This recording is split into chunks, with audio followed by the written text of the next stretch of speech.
Hello and welcome to another behind the scenes on Sea of Thieves here at Rare. Today I'm joined by senior designer Shelley Preston and lead engineer James Thomas, and we're going to talk about a little known feature with a big impact called cargo runs.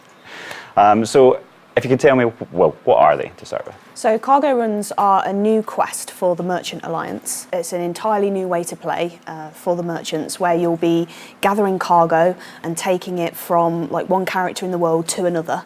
But the cargo itself has different properties that you have to manage. So it might be fragile, or it might need to be kept dry, or it might need to be kept in water. Cool. And so why did we decide to do this?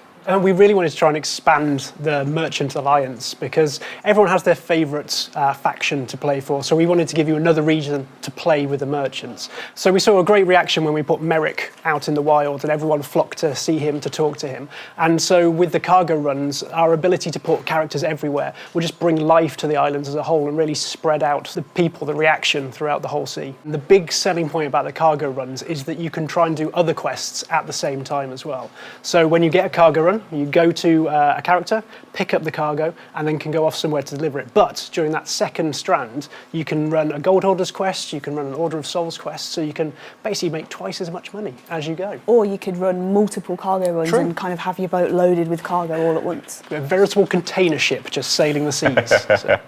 And so, can you give us some examples of some of these types of cargo runs? Yeah, so we have rum bottles that are obviously really fragile, so you need to be careful with them. You can't like jump with them, you can't drop them from a height. If your ship takes damage, they're going to get damaged, and obviously all the usual things like gunfire and cannonball fire will damage them as well. Always take care of the rum. Exactly. And then we have plants that you need to keep watered, else they'll shrivel up and die, so you need to keep them, like keep dunking them in water or like sail into the storm to keep them in the rain. And then we have luxurious cloth rolls as well. They need to be kept dry. So if you get in the water with them, they start to kind of soak with water. How well you kind of maintain the cargo depends on how much it's worth at the other end. So if you hand in some perfect rum bottles, they're worth a lot more than if you hand in just completely smashed up rum bottles. And so can people like steal these off of you like any other item? Yeah, they're exactly the same as kind of treasure chests and skulls in that people can steal them. But the really cool thing is they have a delivery note on them that you can read that tells you where they need to go and by what time. So I can steal essentially your cargo run and go and deliver it. But at the same time, if I've done that, you know where that cargo was going, so you could come and try and head me off before I get there. Nice. And so what were some of the technical challenges, James, on like how we delivered this? The main thing was bringing together all the different sort of effects that we've had already. So with the rum bottles, we had to try and detect, well, the player takes damage, your ship takes damage, and just get that reflected in the crate itself. But the biggest technical challenge was, I think, the keep wet and keep dry cargo runs, because we've got things like the skeletons, you know, that they freeze up in the rain, they go a bit rusty. The animals, if they go underwater in the cargo, they complain a bit. So we just had to bring that together to make sure that not only did we know it was raining, but also we've now brought features in so that you could hide in a cave or, you know, duck under a big tree to make sure that your precious cargo is dry while the storm passes overhead. That's pretty sweet. So is it the same type of procedure that we're used to where we go to the merchants and ask, or is it a different way to play? So you do complete cargo runs on behalf of the merchants, but they don't always start or end at the merchants. So essentially you'll get a piece of paper and it'll tell you a character to go to and where they are. So that may be a merchant, it may be somebody else on an outpost, or it may be somebody just on an island or on one of our new sea posts. And you'll go there and collect the cargo, and the cargo itself will tell you where it wants to go to. So it might be that you pick it up from somebody on Smuggler's Bay and take it to Lone Cove.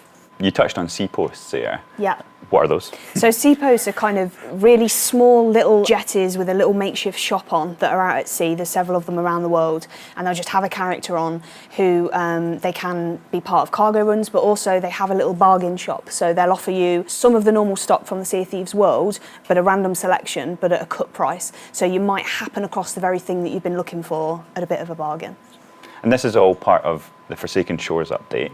Are these sea posts just in No, the Devil's Roar? they're everywhere in the entire sea. Like there's a few in each region of the world. Yeah, so just like the outpost, there'll be a couple of new sea posts in every sea. So if you're used to just blindly sailing your galleon, look out for some new obstacles. And can we find NPCs for the cargo runs in the Devil's Roar? Yes, so cargo runs in the Devil's Roar are slightly different. Like all our voyages in Devil's Roar are kind of a new voyage type, which is harder because they're in the Devil's Roar. And it's slightly different with the cargo runs in Devil's Roar in that the cargo itself is more difficult. So you'll be taking the Devil's Rum rather than like normal rum, and that will be a lot more fragile. And so basically maintaining your cargo is tougher if you've collected it from the Devil's Roar. If you're trying to escape a volcano or if you're trying to dodge away from geysers, you've got to be careful of where you're putting your feet, because even a small drop might shake them, might rattle them, might make them lose some health. So you've really got to be careful trying to get them back to the boat. But there's things like the rowboat as well. Of course, yeah, you've got the rowboat as well, so that's perfect for not only transporting the cargo, but keeping it dry at the same time. But yeah, you can absolutely deliver from and to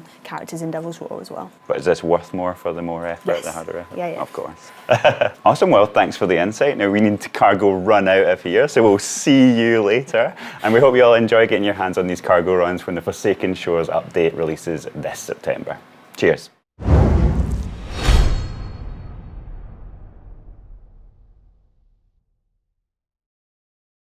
Thank you very much for watching. If you want to stay up to date with everything Sea of Thieves, then subscribe to our channel and click that little ship's bell for all those notifications.